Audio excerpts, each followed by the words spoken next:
Welcome to Alex Nanny, the Real Women of Vacation Rentals. I'm Alex. And I'm Annie. We are joined today with Zach Busekrus, who is the CEO of Staywatch, and I would say probably the coolest name of a guest we've had on the show. Zach, it's so good to see you today. Yeah, thank you guys so much for having me on. It's been super fun to get to know you guys a little bit through the podcast. And Annie, I've had you on my show. Alex, we got to get you on my show soon. Yeah, thank you guys for the opportunity. I'm excited to be here. Yeah, so you did mention I did get to come on your show, and that was a lot of fun. And we've been following you on LinkedIn, and you just all of a sudden, it seems like you just popped out of nowhere and like jumped into our world, and we're greater for it. And we've enjoyed watching you. But why don't you tell everybody a little bit about yourself and how you came to be in the STR space? Yeah, so the long story short is that I'm a growth marketer by trade. So I love all things marketing, kind of grew up in the agency world, built a small niche media company in a totally different industry. And then actually it was during COVID. So my wife and I were living in a small 700 square foot apartment in downtown Washington, D.C. And we had actually just got married in late 2019. So right before the pandemic hit. And when the pandemic hit, we were both on work calls, right, in this very small space. It was a tough start to the marriage, to say the least. You know, you learn a lot about your spouse and how they work, right, when you're literally working right next to Sure. them. Yeah. And so we're like, we got to do something. We got to get out of here. So we decided to break our lease. And my wife is an attorney, so she worked some legal magic. We were able to get out of our lease, and we decided to just hop around the country and stay actually exclusively on Airbnb for the next year and a half. So we'd find a cool short-term rental on Airbnb, we'd book it for a few days, and then we'd find the next day after that. And along the way, just fell in love with really like these property managers who were giving us these incredible experiences and really sort of like creating a home away from home, like quite literally for us. And realized there was something really special about travel and this space and wanted to learn more. And I was doing podcasting in my previous life, so I decided to start a podcast. We started a newsletter company that really focused on bringing last minute deals on short term rentals to folks. So that's the short version, believe it or not, of how I got to where I am today.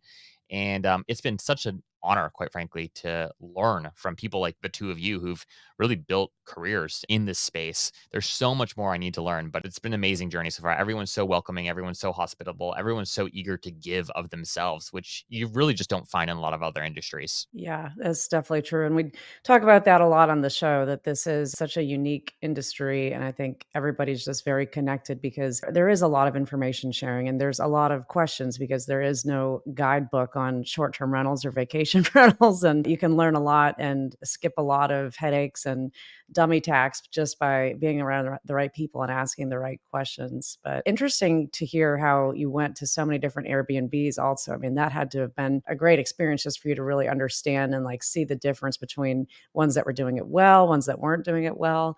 Any interesting stories from those travels? Yeah, I mean there are so many. One that comes to mind is so we actually only ever left one place, which we stayed in close to 100 during this kind of like year and a half, right? Wow. So we got a lot of different places from like really cool chic like condos in the city to more rural like farmhouses and like everything in between. But we did end up leaving one place due to a mouse infestation. We were in like rural Vermont, right? So to be fair, we were in the home of the mice, but it was so bad. And actually, like this was the first issue we ever encountered was we had to argue profusely with the property manager to try to get any sort of refund for the stay. We asked if they could come and send somebody to take care of the situation, but I mean, there were like loads of not loads. There was at least a handful of like mice that were just running around at all hours of the day.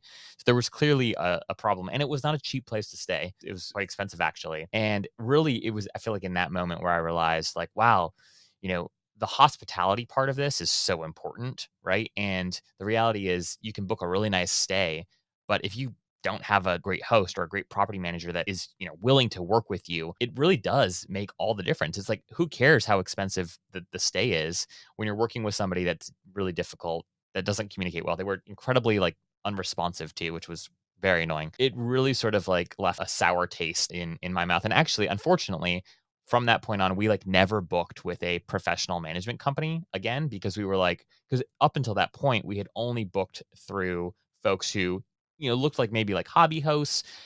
Maybe some of them had co-hosting businesses, and this was the first time we had actually stayed at a property that had a well-known property management name behind it, and so it was just a very sour experience. And I know that that's not representative of folks who are doing incredible work in the space, but there was one story that might be of interest to your audiences. Treat your people well, especially if they're used to 1 or 2 stays, owner-operated places.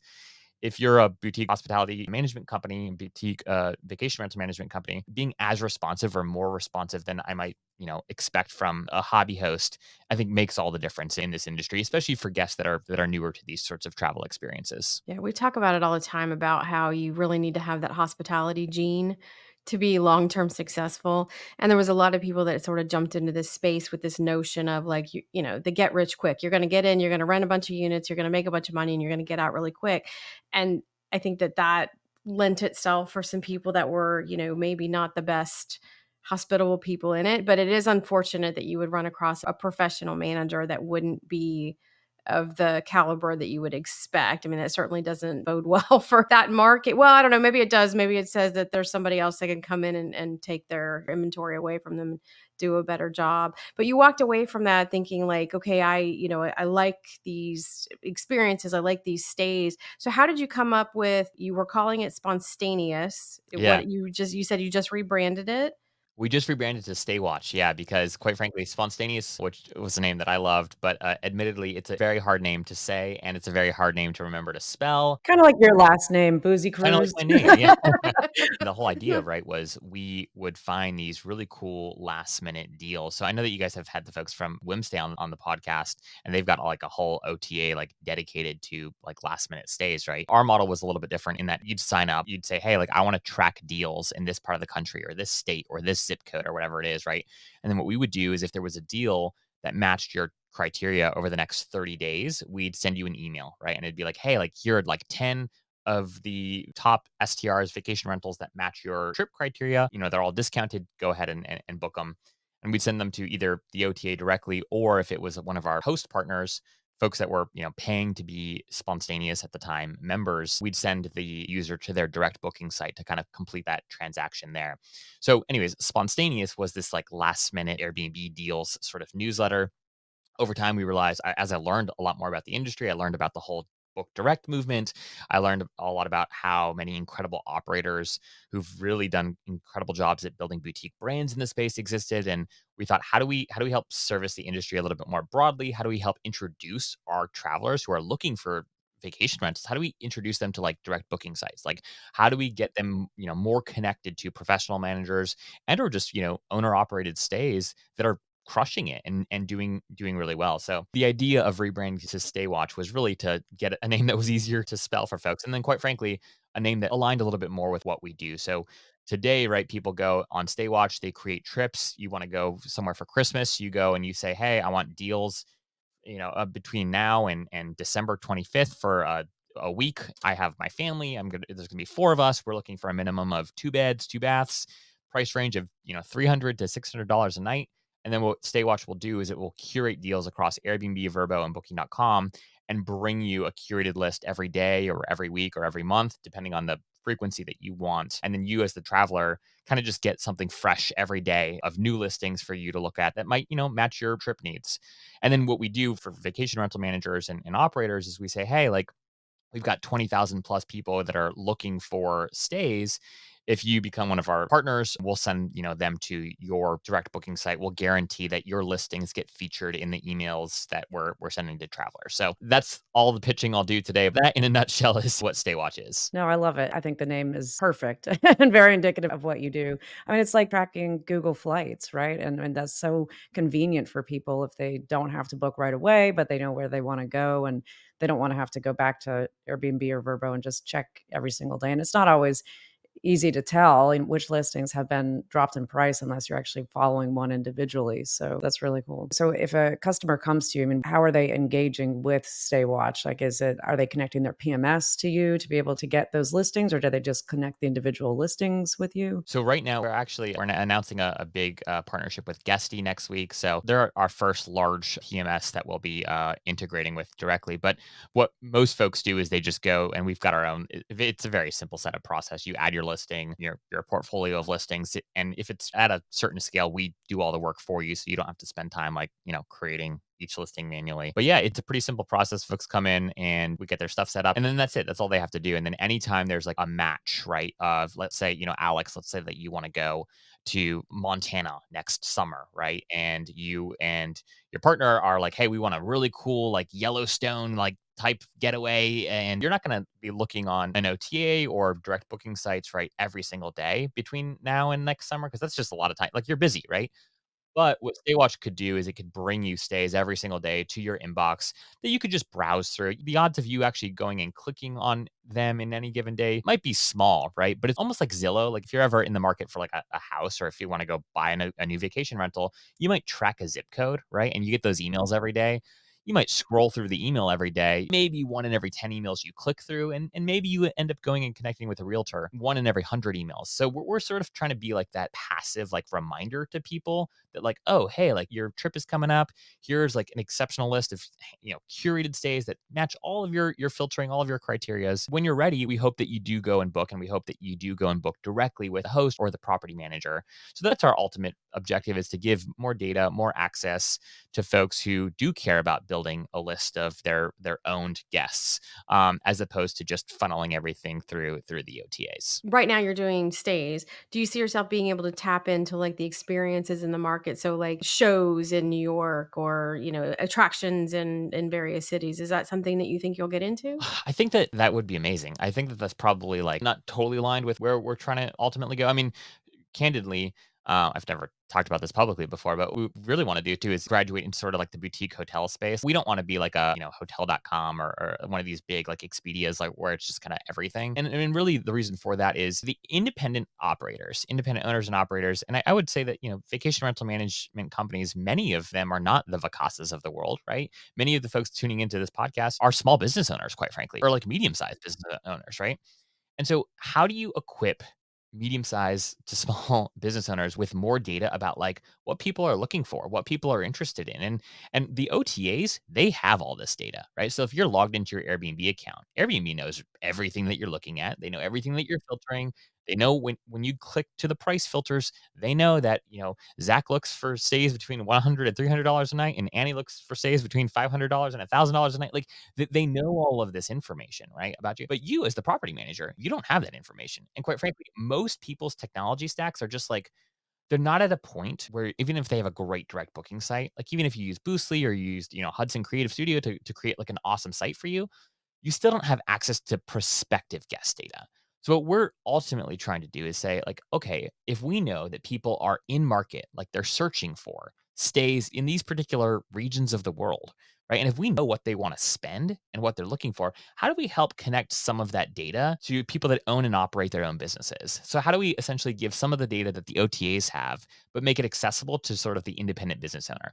So that's ultimately what we're trying to do. We have a long way, to go to get there. But yeah, that's what gets me excited, is like, how do you empower people with great data, great access, great tooling, so that they can continue to build really remarkable brands and businesses in the space? And how are you driving traffic to Staywatch? So if you Google like last minute Airbnb deals, like, we rank number one. So a big sort of like funnel of our traffic is people that are just Googling like last minute vacation rental deals, like, last minute Airbnb deals.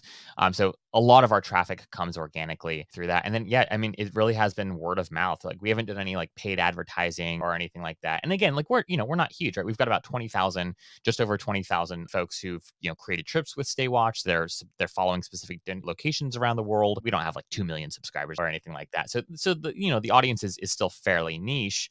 But what is really interesting is just seeing like, oh, there's a lot of people that will go and track locations where there are very few vacation rentals, right? So like, we know people are in market for these places in Costa Rica, and they're just like aren't offerings, right? So we get notified when it's like, oh, like, Annie created a watch list for these 5 places, and like there's 2 vacation rentals in those markets. But she Oh, said she wow. Yeah. wants to spend up to $1,000 a night. Like, so we want to find ways to take this information and be able to give it to people to, make better decisions of, hey, maybe the next vacation rental that you open, or maybe you want to start a management company in this part of the world because there's a lot of demand and very little supply. So again, long road to get there, but that's what we'd love to do. Love that. And what a great way for you to be able to go get inventory from partners too, to say, we don't have, or we only have a few properties in this one area, but we've got a bunch of people that are watching this destination.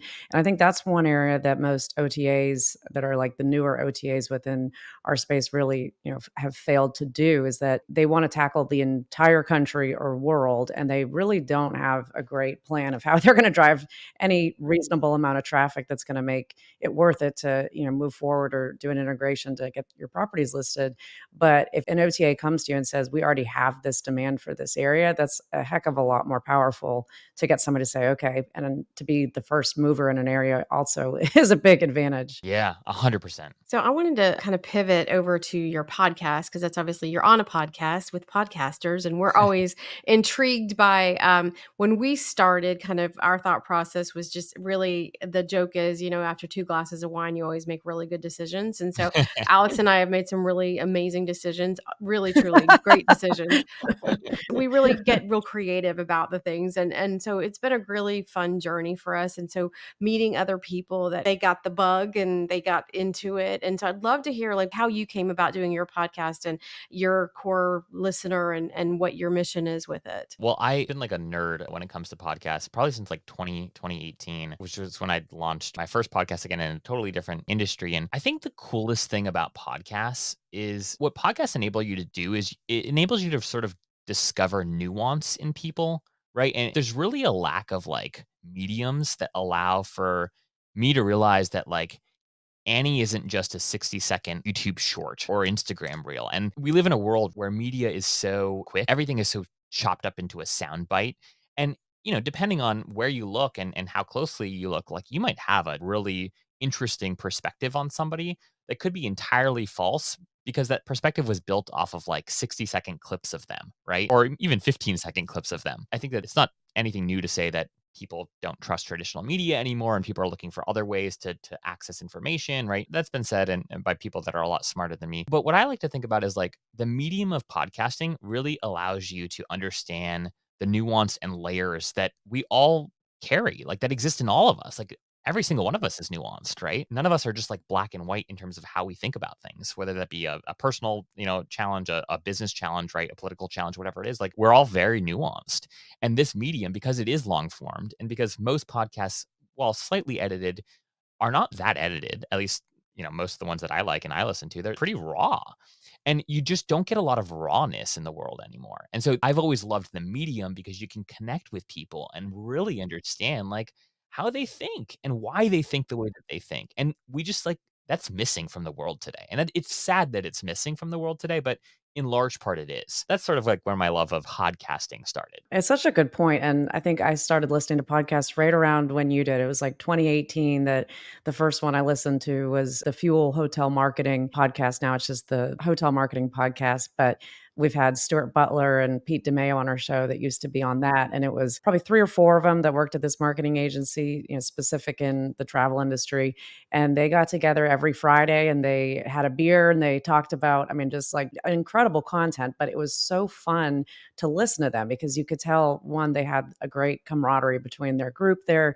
And it's like, you felt like you were part of it. And I think what you said is so true, that it's like, you get to hear these authentic conversations. And, we have people that come up to us all the time and, they feel like they know everything about us and, because they listen to the show. And we're definitely very real, I think, on this. And you get to see all of our crazy nuances, which I don't know if is good or bad. I agree with you. There's different podcasts, some that are great just for information if you're trying to learn things, but then there's others where it's a mix of learning, but also listening to an interesting conversation at the same time. And they definitely become addictive. Now, if I'm getting ready, if I'm on a drive, like I have to have something playing in the background, and it's typically one of my favorite podcasts.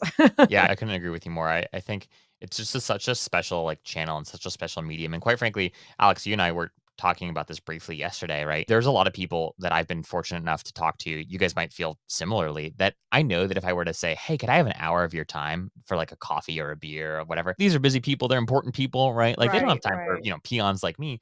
But if I invite them onto a podcast for the same amount of time, it's like, yes, like when? Absolutely. You know, Yeah. and Yeah. it's Yeah. this amazing networking tool. And then once you're having a conversation with somebody and you're like, oh, you're cool. I think I'm kind of cool. Like you connect, right? Like and you leave the conversation and you're inspired, you've had a good time, right? And then, people walk away and they think, oh, wow, like that person is really like way cooler or way more interesting than I would have thought. And you would have never had that opportunity, especially as like a young entrepreneur, right? You would have never had that opportunity if you had asked somebody to meet for coffee or a beer because they would have said no. I think that this is also just a really special like networking tool. And I know for me, right, coming back to the industry here, right? I had done podcasts in a totally different industry. I feel like I've had a master class, right, in vacation rental marketing, in understanding who's who, and understanding like, crazy world of PMSs and like the acquisitions of PMSs and Yeah. all the feelings people have about PMS. Like I feel like I've had this crash course. And the number of times I've been interviewing somebody on my podcast and then they've said something like, oh, well, so and so. And I'm like, yeah, yeah, yeah. And I have no idea No who that idea. person is. And so I'll just like, Yeah. write down like, Travis Wilburn, like, who is that? Like, and, Yeah. then I'll Oh, he'll be so happy if he's listening. have to go and like, Yeah. figure out who he is. Right. And so anyways, point being that it's an incredible vehicle to learn. It's an incredible vehicle to build relationships. And I think quite frankly, it's an incredible vehicle to broaden perspectives. And I think for anyone listening who's thinks that they have an idea for a show, like don't listen to all the haters that say there are too many podcasts out there. Do it for you. Like, do it as a networking tool. If nothing else. Last thing I'll say here too on just podcasting generally is that like very few people ever ask how big your audience is. When you connect with people, like I think maybe I've been asked one in every 30, 40, maybe even 50 times. I've interviewed like 500 people over the course of my podcasting career. Only a handful have ever been like, Zach, I'm only going to come on the show if you can guarantee, that it's going to hit 10,000 listens in the first week. Yeah. Right? Most people don't ever even ask the question, right? So there have been times where I've interviewed people for previous shows that I've had. I had like 50, 100, couple hundred listeners, right? And big personalities in those respective industries would come on my show and I'm thinking like, oh my gosh, only like 49 people are going to listen to this, but they're still willing to come on the show and I'm just praying that they don't ask how like big my audience Yeah. is. Exactly. But anyways, point being that very few people actually ask that question, which I think should just give people encouragement that like at the end of the day, if you have an idea and it's around podcasting, go for it. Cause I think the world needs more nuance. Yeah, I think we have a industry friend that's a speaker, and one of the things that she always talks about is like when you're speaking and presenting, it's like you don't have to connect to everybody in the audience. You just need to connect to one person, and that one person is the one that's going to carry you forward through whatever group that you're in. And so, not to say that we don't want to connect with more than one person, but it's like I think for every episode that we do, every topic that we cover, there's one or two people out there that are just like mind blown. They've learned something from it, and then they become invested in that topic and really go forward with it. And to your point of connecting with people, I mean, the doors that it has opened both for Alex and I professionally, personally, and just from building of our confidence in the industry and knowing that like this, like I know for me, for myself, but the tapestry of experience that I have, while on paper it seems a little disjointed, it all works together really, really well. And the podcast kind of gave me that perspective to understand that like all of these pieces and parts are very important and complementary to all the pieces and parts that Alex has. And so I think that the more people understand that about themselves and their experience, to know that if you might only have 5 years in one, but something that you did previous to that and something that you're about to do is all going to fit together just so. And there's somebody out there that needs to know about it and hear it. 100%. Yeah, totally agree there. It's been a fun journey. I completely agree. We have said this many times on the show, that same thing that you said, Zach, that it's like there were people, especially in our early days, that we would reach out to ask them to come on. We're like, if we reached out to them through our job for, to talk or even just entertain whatever it was we were selling at the moment, they would have said no. But the doors that it opens are quite remarkable. We'll be back in just a minute after a word from our premier brand sponsor, Hostaway. My name is Derek DeCesare, owner of Sandstays. We're up here in Maine. We have about 120 units. We've been using Hostaway since 2020. Chose to use Hostaway because we were looking for a forever PMS. The one we had was the first one we ever did, and it just wasn't cutting it. When we searched for more, things that brought us to them were the customer service, which was fantastic, and I was really taken back by, and that they had a mobile app, which I felt in today's world was a really big piece. So with the service, right off the bat, response rate, the fact that I can not only email, that I have a customer success rep, that I can also do a live chat. I can also call. So the service is there in whatever aspect I need it to be. And everyone's like super friendly, which I know is, you should be in customer service, but I can tell you, as I'm sure a lot of people can, that's not always the case with a lot of products out there. So the features I love about HostAway the most, and I'll name 3, are, the facts we can handle reviews right in there, how robust the messaging channel is, all in one platform. And I think it's underrated, but the booking engine, we manage actually a few brands like the motels and things like that, and we can actually create different booking engines. And I just love how clean it looks. It's mobile friendly. We can build a booking engine because it's hard. We don't have to use third party, which has benefit. Again, it's integration, it's marketplace. I know I didn't mention it in the features, but the fact that it just has this huge marketplace that's growing almost monthly, it seems, connect with StateBuy. And because it has this direct integration with StateBuy, it just makes life so much easier. So it's just helped us build direct bookings. I'd recommend HostAway to other vacation rental managers because whether they're large or small, if you're small, they'll help you get large. If you're large, they'll help you keep going. And if you want to stay where you are, they'll still help you. They're just a real group of good people over there, genuine people. Not always just trying to sell you something, it just seem more real. Ready to go pro? Learn why thousands of property managers are using HostAway to take their vacation rental business to the next level. Visit get.hostaway.com/Alex and Annie and get started today. I'm curious, where do you want to take the show? Like, what are your goals for it at this point? I guess just to give the listeners too a little bit of sense of the show, because one of the cool things about the vacation rental and short-term rental spaces, there are loads of podcasts right now, right? So like you can go take your pick of. There's awesome ones that are a little bit more investment focused. There's great shows for folks that identify as like Airbnb hosts and might just have a couple of listings that they co-host, right?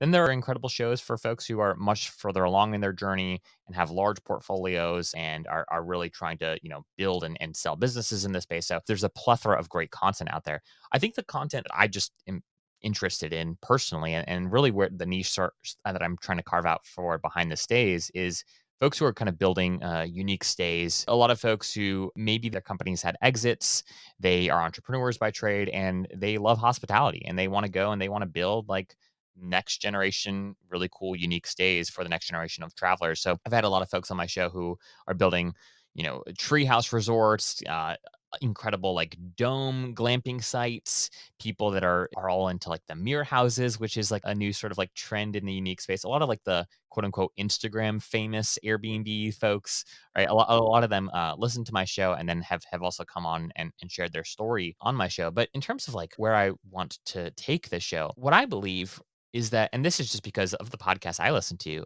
I get so inspired, right, in my day to day. And one of my favorite podcasts is the My First Million podcast, which I don't know if either of you have heard of, but Sam Parr, Sean Purry, they're internet like tech guys, and they started this podcast, and it's totally like I've listened to it for like 4 years now. It's totally changed my life. The premise of the show is they kind of just brainstorm like business ideas together, right? Like they just they're really, really good friends. They've both built their respective businesses. It's sort of like you walk into a brainstorm with 2 super funny, dynamic, but smart people. And I get so much joy out of listening to them. Even if half the things I don't agree with or half the things I think are stupid ideas, it just brings me a lot of joy. If I can create something similar to that for folks who aspire to one day, build a treehouse, right? Or, maybe they've done vacation rental management for the last, decade. They've got a cool portfolio. Maybe they want to try to exit that, and then maybe they want to take the earnings from that and go and build their own thing and do it for the sake of the thing itself, maybe not so much the sake of the business or how much money it could make. I like connecting with entrepreneurs that want to do new and novel things in hospitality and travel, and that's sort of who I hope to continue to network with in the show. One of the things that's been fun that I don't have an answer for. So if you guys have an answer for this, or if anyone's listening, I'd love support here. But there's so many opportunities that have come from the show of people that are building really cool things but need capital, and or people that have capital but just like don't want to spend the time like building a freaking treehouse resort, right? And so if I can be this like vehicle of connection between people with great ideas and people with capital that are looking for places to deploy that capital, that would just bring me a lot of joy, because essentially you get to help solve a problem for 2 people, help somebody else bring their dream to life if you're the entrepreneur in that case. So I'd love to see the show grow into this marketplace of connection for between entrepreneurs doing really cool things in hospitality, and the people that have resources, financial and otherwise, to be able to empower those folks to go build their dream, so to speak. I love that. God, what a great answer to the I know. question. Absolutely. Absolutely. I'm a passionate people connector myself, so I think it definitely brings me a lot of joy to be, even if I can't necessarily fix what they're trying to solve or solve what they're trying to fix, whatever, the angle is. It's just like getting new people together that you think could have like that synergy or just a spark is super exciting. So I can see why you'd want to do that. I was reading in the notes when you registered for the show, and there's something interesting in here that I wanted to get your thoughts on. The biggest thing that direct booking movement gets wrong and the biggest thing that it gets right. I'm really curious to hear what your thoughts are on this. This is one of my favorite things to talk about, so I'm so glad that you asked, Alex. Save the best for last. I mean, I guess I have a confession to make. So I've gotten into some discussions on social media with folks who are veterans in the space, who were doing this great work long before the world even knew what Airbnb was, right? And then here I come, and I'm like this, like, oh, I just like I call everything an Airbnb. Was it me that you argued with? Because that's a possibility if you called it Yeah. an Airbnb.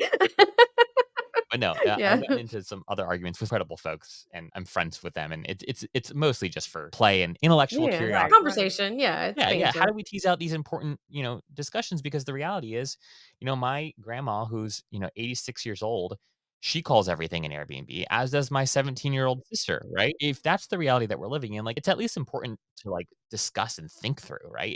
It's not intellectually honest to ignore it, is ultimately what I'm saying. So how this relates to the direct booking movement is I have felt pretty passionate that if you're an owner operator situation, right? If you've got one stay, it's very hard to make the argument that it's worth building out a whole direct booking infrastructure if you've got one stay. And there are a lot of people that push this message that it doesn't matter, even if you have one, you've got to go do all these things. And I see people wasting so much time and so much money trying to, build out these solutions. And it's like, honestly, like 95% of your bookings are still going to come through Airbnb. And like Airbnb, you can love it, you can hate it. They do a lot for you. And the cost of what they do from just a product standpoint is actually very, very small. People like to hit on their margins, and like I understand that it's a complicated problem. But the reality is if you've got one stay or maybe even two stays, you have to be very, very, very convincing that it's worth building out any sort of direct booking infrastructure. You got to be very honest about the numbers and the resources and the time. And I don't quite frankly think that a lot of the folks in the quote unquote direct booking movement are as candid as they need to be about just what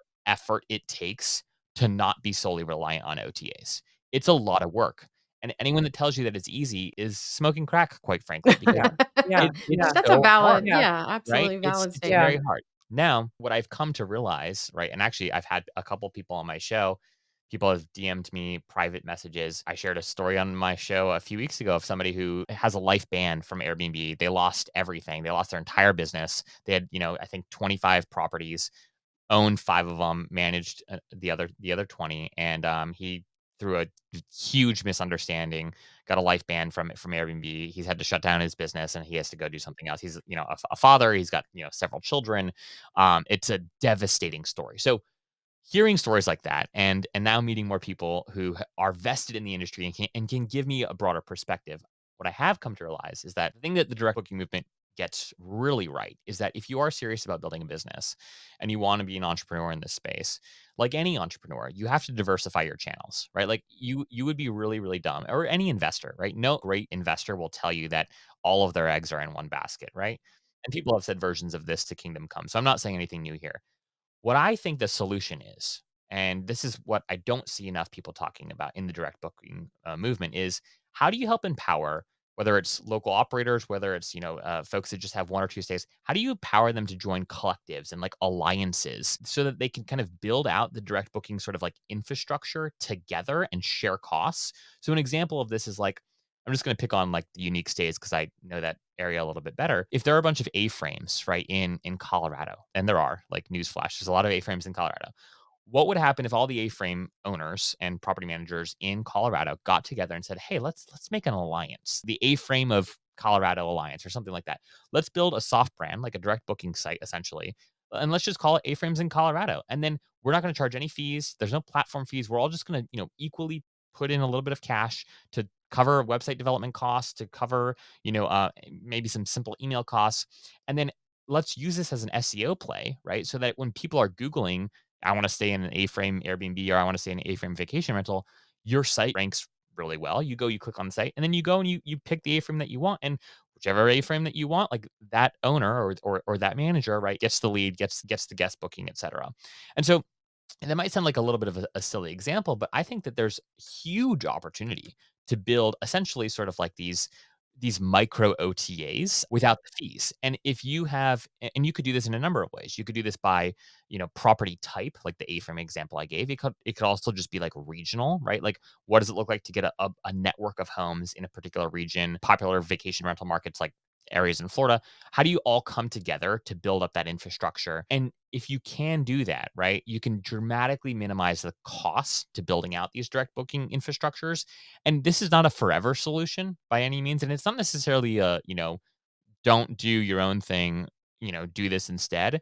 But I think if you're just starting out and you need the technical power without the risk that is involved in kind of a traditional OTA, this is a really great kind of like untapped thing. Travis, from the 100 collection, I know they're dabbling in something somewhat similar here, but I think that there's a lot of opportunity to do this at a smaller scale, a little bit more niche scale in folks' respective markets. So it was a very long-winded answer to your question, but those are some of my love and really just like challenge to the movement is, let's be a little bit more honest about what it costs to actually do this.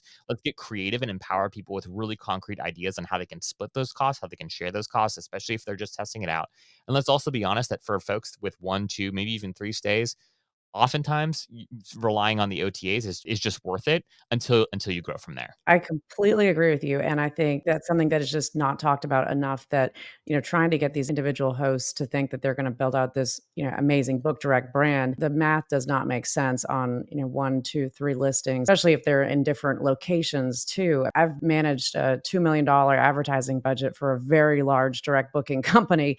I mean, we were able to do amazing things, but that's a very different world, and I think, some of the people in our space just saying, "You have to focus on this." It's like, to what end, though? I mean, not only the money that it's gonna take, but the time that it's gonna take you, and I agree that, I mean, the OTAs are, hate them or love them. I mean, that is the vehicle that it makes sense. I mean, you don't wanna have all your eggs in one basket. The example you gave is a perfect one, that if you get banned for some reason, or, I mean, even if just Airbnb changes their algorithm and you were getting great bookings and now that's not happening anymore, you have to be diverse, and that's where Annie's side of the world comes in on, and really why direct bookings and distribution are so important, because they all play together in that same ecosystem. But I really think what individual hosts should be thinking about more is, give the guests that you have the absolute best experience, give them a way that they can book direct, but don't focus all your efforts on trying to get everybody into that path, because it's just not going to happen. And I mean, the likelihood that somebody, depending on where you're staying, I mean, even if you're staying in a very popular area like a Myrtle Beach or Panama City Beach, if you're going back year after year, you're not always staying in the same place. I mean, sometimes you stay in the same beach home, but a lot of people, they bounce around with where they're staying. So you're really wishing and hoping on something that's going to be very hard to produce. But if you have a direct booking site as something that hasn't taken crazy amount of time or money, and that's included in your post stays, and when you communicate with the guests, so they know that option is there, and you will get some, but it's not going to be groundbreaking, and just keep the distribution up. I think, to your point about the different microsites, I think that's also, it's a good point. And in a lot of areas, that ends up being the destination marketing organization that does something similar, the Chamber of Commerce in the case here in Myrtle Beach, that, that's essentially, very similar, that it is a co-op that you're paying to be part of this association. And in turn, there are different advertising opportunities to get more exposure through the website, where they're pushing other individual listings or the company direct website in itself. But I think the challenge is, with, if somebody was thinking, okay, I'm going to go get all the A-frames in this market and get everybody together, it still is a challenge, even if you're pooling money, of time and, who's leading it, who's in charge of it. There's still a lot that could be, complicated, I guess. But I know from your mindset, because you're a growth marketer, like, this all is like, you could figure this out really quickly. But a lot of people, that's still a challenge and a heavy lift. But I really like everything that you said in that answer. And I agree that it needs to be something that's talked about more, of, don't give these people this false hope they need to be spending all this money when they're not going to get anything near the return for their time or investment. Yeah, and on that note too, it takes a lot of work to build a brand, right? And I don't Yeah, and yeah. building a brand and really like people are like complain about direct bookings and why do I only get 3%, 5% of direct bookings? And it's like, well, quite frankly, your inventory is not very unique. That's nothing to be like ashamed of, but it's like, look, unless you have really unique inventory and unique, can be interpreted in lots of different ways, but people that do really well with direct, I mean, I've got people on my podcast, 85, 90% of their bookings are direct, right? They're all coming from Instagram. But that's because they have really cool stays that go viral on Instagram, right? And that quite frankly is just like not the reality for like loads of A people. regular condo or yeah, Exactly, exactly. exactly. There's only so many reels you can post about a condo, quite frankly, and that's Exactly, just true. And exactly. there's nothing to Yeah. be ashamed. Again, there's nothing wrong with that. It's just that is what's true. And so people give all these people these ideas of like, I need to build a brand, I need to do all this stuff, and it's like you're spinning your wheels. You're spending 5 hours a day trying to like work on a reel for Instagram, and you've got 2 condos in Myrtle Beach. Your time is much better spent doing other things, right? Like, just be honest with yourself. Again, no shame. If you do want to go and build a brand, amazing. And you can build a brand. The fun thing about brand building is you can do it in so many different ways. You might not have the coolest stay. That's fine. How do you develop a personality for your stay? Right? Like how do you get excited about like how do you, come up with, cool condos of Instagram? Like you come up with some sort of like funny shtick you could do, grow an audience, right, of something that's not unique. You can totally do all of that. And if you do that, it'll work. You'll get direct bookings. But that effort is not easy. So unless you're willing to go do the work of building a brand, by and large, you're probably better spent putting that time and energy elsewhere. It's interesting that you say all this because it's like NextPax is doing some things kind of in this space to help out the people that don't have access to technology, specifically in Latin America and like in Asia Pacific. There's just not a lot of technology options out there. And if they are, they're very expensive and it's cost prohibitive. But it's just also like that education piece, like putting it together. And I was at a conference recently in Mexico and talking with some managers down there. And I was really struck by the amount of managers that have 5, 6, 700 units. They have no technology. Everything's still in a spreadsheet. They're still writing reservations in a book. And first of all, like blows my mind because I've been in that size of a management. Like I can't even imagine how they're doing it and not being afraid that if they spilled their coffee on their notepad, like what that would do to their reservations for the summer. But I think, you're spot on. And I think people need to also be honest with themselves too about when they get into it. What is their plan for the first year, second year, fifth year, whatever? And be honest about that. Like, do you only want to stay with 5 units? That's great. Don't worry about it. Don't try to be a Vacasa. Like you don't have to use them as the benchmark of what it is. But I think Alex and I have done some panels on some different conferences and the conversation with the largest piece of the industry, which sits under 20 units. It's really around 10 units. Those people don't know where to go to get the information. So they do like spot hear things and some of it's contradictory and some of it is just so far above what they can pay for or they can access or they have the time for. And I think you're spot on in that there has to be at some of these conferences different tracks of information where people can go and say, look, I don't want to do all this, but I want to be in the business because I love it. And there's no shame in that. You're absolutely right. People have that hospitality and they want to be part of it. We should be embracing them and welcoming them in. But we also should be able, be honest with them and not try to force them into that large bucket of operation with this big tech stack of something that they're just going to be overwhelmed with and never going to be able to manage because that's just not where their sights are set. So I think that it's about education. It's about the connections. I think you having a podcast with the audience that you have, Alex and I doing our podcast, they're different audiences, but we have some of the same challenges and worries and opportunities that are out there. And if we all work together, I absolutely think that there are management companies that could mentor some of these people as they come up in the industry. And I think that's what Alex and I have tried to do through our connections is mentor people in the business to say like, we don't know everything, but we can try to get you in front of the people to get the information. And so as long as everybody's willing to share, and I do think you said it early on, people in this industry are so giving of their time and their knowledge and their experience. And we just need to keep doing that and help people be what they want to be and quit trying to make everybody fit into a certain like lane, I guess would be the best way to say it. 100%. And on that note too, one of the things I'd love to see more of as again a newcomer to the industry, I've been to like one event. Don't listen to anything I'm saying, folks, because I really don't know anything, is the truth. But from my limited observations, I see like a massive opportunity for managers in the space to differentiate from like a stay type perspective, right? Or like a kind of experience perspective, right? Oftentimes vacation rental management companies are built primarily like regionally, right? Around a specific location. I think that there's so much opportunity to like, how do you become the, vacation rental manager that does tree houses really well? Or like the vacation rental manager that really understands like the unique nuances that exist with domes. And there are loads of people, loads that are building these really cool, unique stays that have invested a lot of capital. They're entrepreneurs. They love the building of it. They hate management. They're not good at management, right? They're horrible at management. There are all these unique states popping up all over the world, right? I know so many of these folks, and they're like, Zach, who do I get to do the like day-to-day ops? Like, I can't. I want to go build my next site. And it's like, dude, you got a lot to prove still. Like, you need a good management team. And so, for anyone listening that's like feeling stuck in their business or feeling like, hey, like maybe I want to go do something else. I think there's so much opportunity. And if you just want to chat or like network with me, I'd love to just talk to anybody that might be interested in either pivoting their business or starting a new business that's a little bit more rather than regionally focused, a little bit more focused on a particular state type.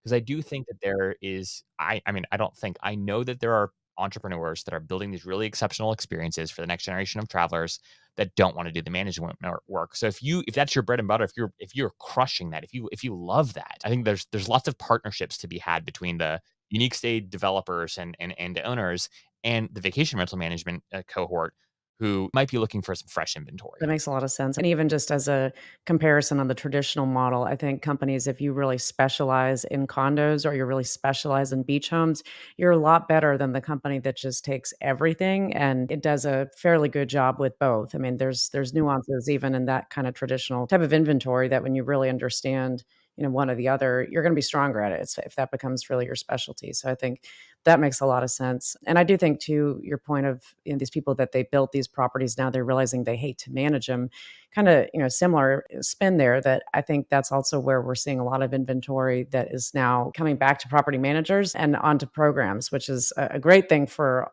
all the professional hosts out there that have been just trying to compete like crazy on Airbnb the last couple of years because so much more inventory is there. Now it's, some of it's going back to professionally managed. So it's interesting times and interesting how the pendulum just keeps swinging back and forth. But Yeah, at the end of the day, right? If you do hospitality well, right? If you've got something unique about your business, and again, unique can be, hey, I like know how to do condo management like nobody else, right? That is unique. That is a unique differentiator that you hold. Right. So if you know hospitality, if there's something that's unique, right? And if at the end of the day, right, you're really just a good person and interested in like connecting and networking with people, like you're gonna be fine.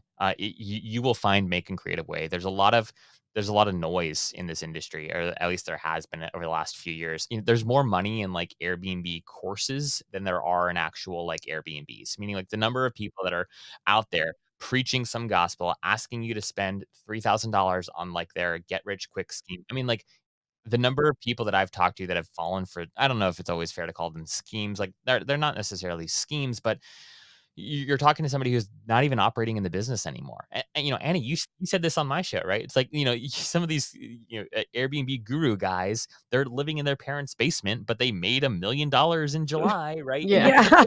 yeah, exactly. 99% of that disappeared. And so, anyways, I think it's just worth remembering that there's so much content out there. There's so many resources out there, and tap into it as you can, as you see fit, as you find it helpful. But also just realize that at the end of the day, you know your business better than anybody else, right? You are in control of your destiny. It's up to you to decide what you want to do and how you want to grow and if you want to grow. And so remember to take in inputs and network as it makes sense. But at the end of the day, trust your gut, because what you're building is super special and unique for your circumstance. And that circumstance is wildly different than, the other person, the other, 1,000 people that are listening to this podcast right now. You're absolutely Yeah, right. you're speaking our language. Well, Zach, it has been such a pleasure to get to know you better today, and I know our listeners surely will have taken away some really great thoughts and tidbits with them after this show. So, if anybody wants to reach out, what's the best way for them to contact you? Yeah, I'm pretty active on LinkedIn. I can send a link to you guys to just throw in the show notes, but just Zach Busekrus, or you can email me at Zach at staywatch.ai. And if you are a property manager that's interested in learning a little bit more about what we do at Staywatch and how we work with y'all just, go to staywatch.ai/hosts. And there's some info there. And if anyone listening to this also just has a cool story and they want to come on my show and talk about how they've built their business, I really do love just connecting with people. So open invitation to reach out, share a little bit of your story with me. And if I think that you might be a good fit for the podcast, I'd love to have you guys on the show. That's awesome. If anybody wants to get in touch with Annie and I, you can go to alexandanniepodcast.com. And until next time, thanks for tuning in, everybody.